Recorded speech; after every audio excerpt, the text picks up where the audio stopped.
This may seem hard to believe, but once upon a time people did actually live without money. Even in Homer's day, if your eye fell upon some little catchy item, the only way to purchase it was with a couple of cows or maybe a shapely axe. Though pieces of metal may have been exchanged on Crete during the Bronze Age, this practice took over a millennium to reach the Greek mainland in about the 8th century BC by way of Asia Minor. The word money itself is of an even later vintage. It traces back to the Latin moneta, an epithet meaning she who advises or warns. It was bestowed upon the Roman goddess Juno, Jupiter's wife. Exactly why Juno was called moneta we don't know, but perhaps it is because strange voices heard from her temple on the Capitoline Hill warned the Romans of an earthquake and advised them to sacrifice a pregnant sow.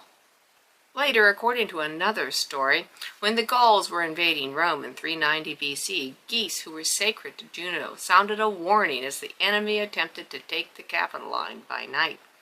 In any event, Juno was given credit for these two and other timely counsels, and thus her old temple was replaced in 344 BC with a new one called the Temple of Juno Moneta. But there's one more chapter in the story.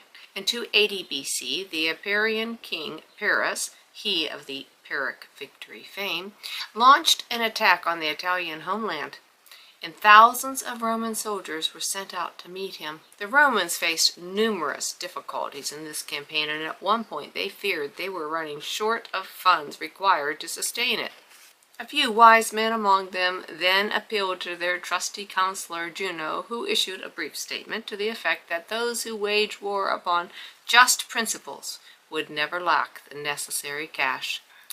The Romans, who naturally assumed that all their wars were just, it came with being a Roman, were delighted by this piece of advice, so they decided that thenceforth all their money should be coined under Juno's auspices.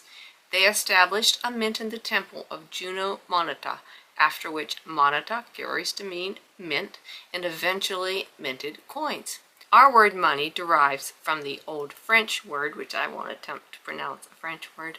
It was an adaptation of moneta, which is also the source of our word mint.